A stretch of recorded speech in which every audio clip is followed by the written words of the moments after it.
Okay, ironically, this is actually going to be my first video I probably post.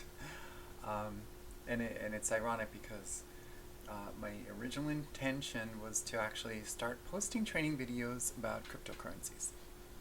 But the coronavirus, of course, has taken front seat to pretty much everything.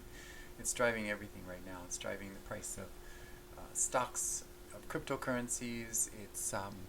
It's in the news headlines. It's on it's on the tip of everyone's tongue. So my take on this right now is very interesting because I've been watching this very closely. I work from home quite a bit, so I've been listening to a lot of news and a lot of statistics, a lot of numbers. I've been watching the spread of this thing since it started. And there's a few things that most people aren't aware of. And it's not, if you understand what's happening, it's not scary. It's just the way it's going to be. The spread is happening very quickly. It is an exponential spread. And it is in the United States. It's here. There have been, I think the number is close to 100 at this point. This is March 3rd, 2020. There are close to 100, at least, as of the last time I checked. The issue with this is that out of those 100, there were approximately 40, I believe, that were not from the cruise ship, and there were quite a few that have no connection with the virus from other countries. So these are sources that they don't know the original. They don't know where the original virus came from. They can't trace it, basically. And the interesting thing is the incubation period is also a period in which you are contagious.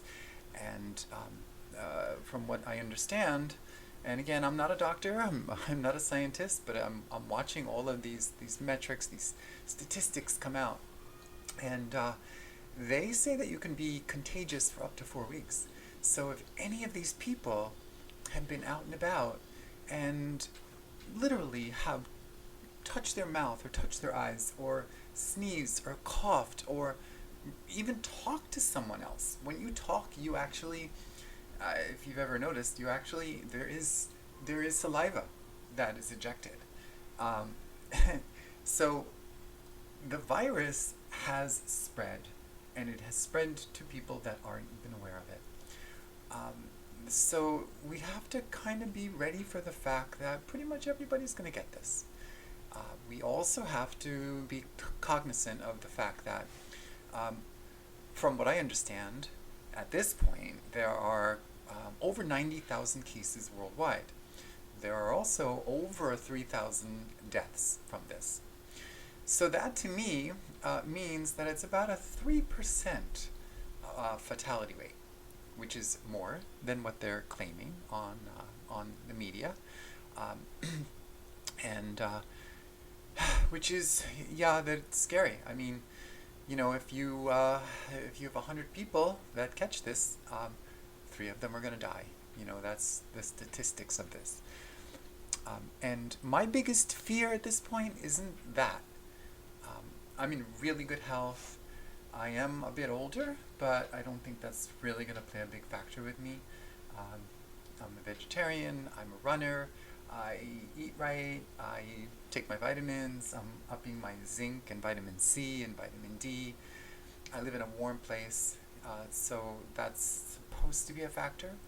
But the thing is, once people start to get sick, people start to feel these symptoms, where the initial symptoms are you have a fever, you have you feel like you have the flu, and the coughing starts, and there's a point you reach with this virus where you feel like you can't breathe, and that's when it's affecting your lungs. That's when it's damaging your lungs. That's when the pneumonia-like symptoms set in, and that's the point that people will go to the hospital for help.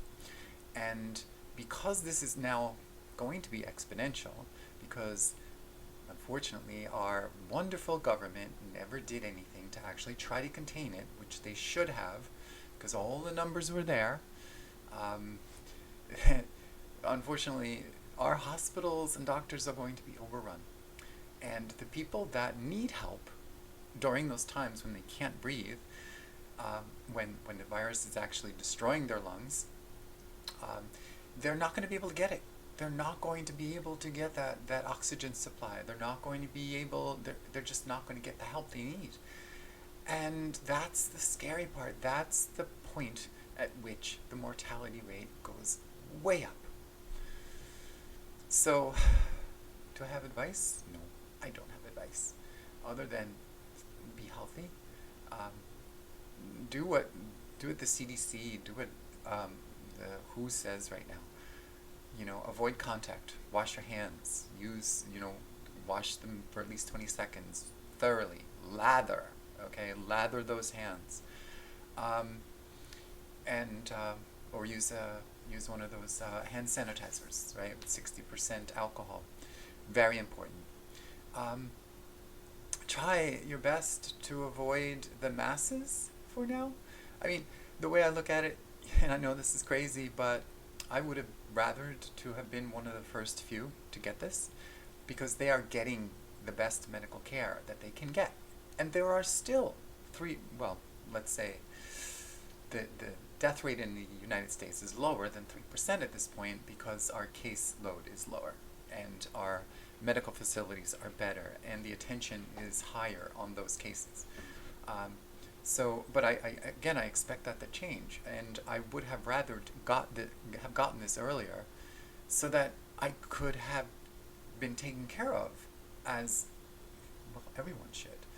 But unfortunately, we're going to lose that ability. The hospitals. I mean, if you look at Wuhan, they built 2 hospitals in the matter of what, 2 or 3 weeks, and yeah, there's people saying that they weren't really hospitals, they were just containment areas, whatever. The point is, they say they have it under control. I don't believe that for a second, not for an instant. Okay, this virus does not allow that. There is really no containment after an area as large as Wuhan contracted it. And the same goes for the United States. There is no way there is going to be any containment at this point. So get ready. Get ready for people panicking. Get ready for the stupidity. There was already what was it? Oh my God, the military, or the guard, the National Guard. National Guard was already seen. Their emergency vehicles were heading into Florida. They were actually on a mission somewhere. They said it was riots or something. I don't know. But get ready for that, okay? If you're not already, do your best. Make sure you have enough food for you, your kids, your pets, cans. I don't think it's going to get bad enough that we lose electricity or water, but just think about that, okay? Think about your friends. Think about the people around you. How are we going to care for them? How are we going to care for ourselves? So, anyway, I wish everyone the best of luck, the best of health, and be safe and be smart. And as one of my heroes says on his channel all the time, he doesn't know that he's my hero. He says, eyes open, no fear. Be safe, everyone.